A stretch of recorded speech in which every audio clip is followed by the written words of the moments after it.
My sister got a job teaching, North London. My eldest brother, who was an artist, got a job in London with a big art firm. And my other brother passed an exam to be an executive officer in the civil service. So naturally the family moved down there.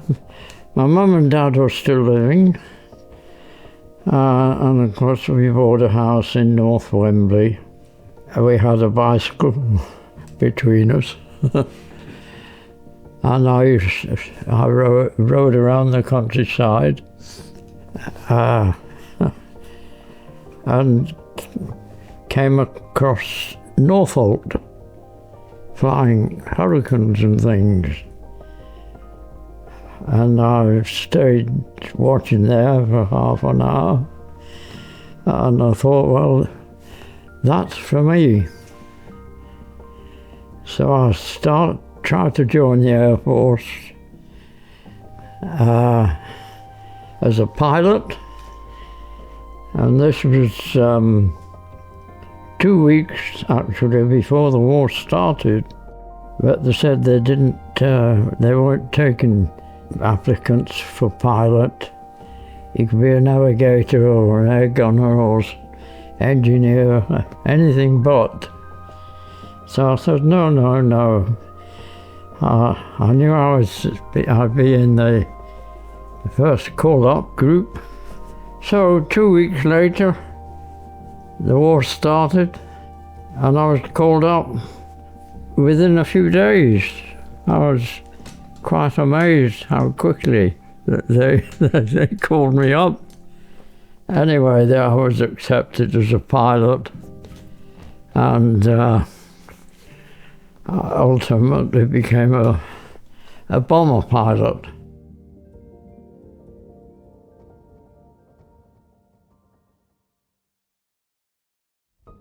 I went to Perth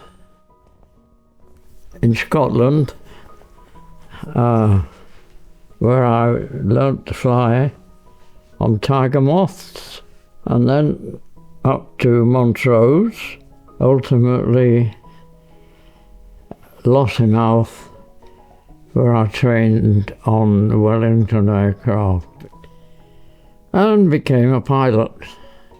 I was then posted to Mildenhall in Suffolk. I did my regulation 30 trips there. Your very first operation, do you remember that? Was that to Brest? And why? My first operation, the thing I remember about that is when I was well into the English Channel, and I looked back and I saw it was still quite light, and I saw the south of England. I don't know, it just went through my head. I thought, I wonder if I'll see that again. On your operations, when you're flying at night, yes. What was it like to get caught in the beam of a searchlight? It wasn't very pleasant.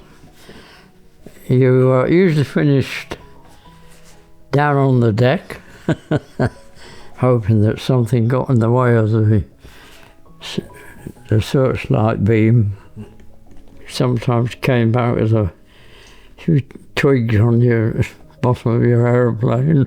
I did 62 operations altogether, 32 over Germany and 30 out in the Malaya and Burma and that sort of thing.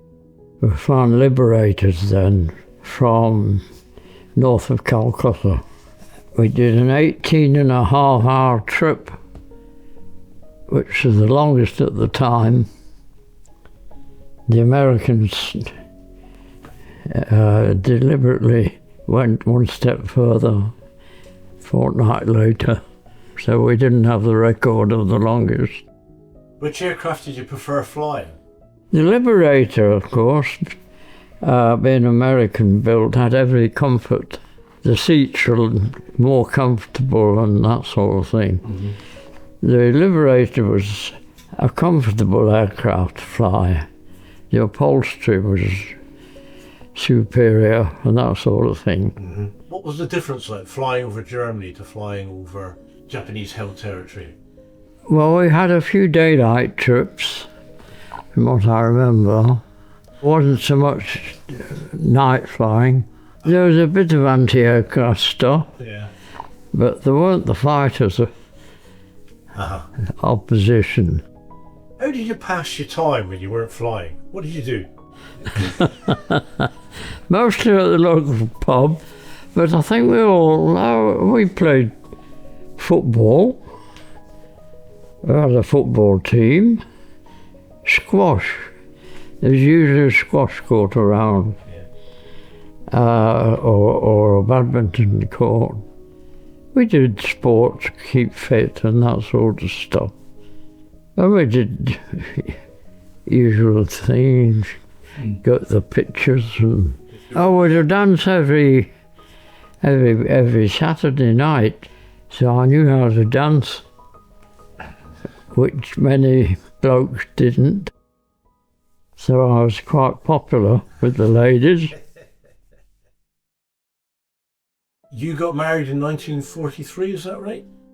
Yeah, it wasn't very pleasant being separated for 3 years. But I didn't want to do a second tour over Europe. I discussed it with my wife. The fighting finished in Europe. Yeah. Of course, you were still fighting in Japan, right? Yeah. You were still fighting over there. So how did that feel? Bit flat. Yeah. Yeah. Yeah, we were jealous of the people at home, but the job had to be done. And so when the unconditional surrender of Japan happened, how did that make you feel? Oh, we were very relieved, but we didn't go over the top, as it were, with celebrations because we were still out there. Can you still picture yourself in charge of a bomber flying over Germany? Oh, yes. Can you? Oh, I'll have a go tomorrow. You would do it again? Or this afternoon.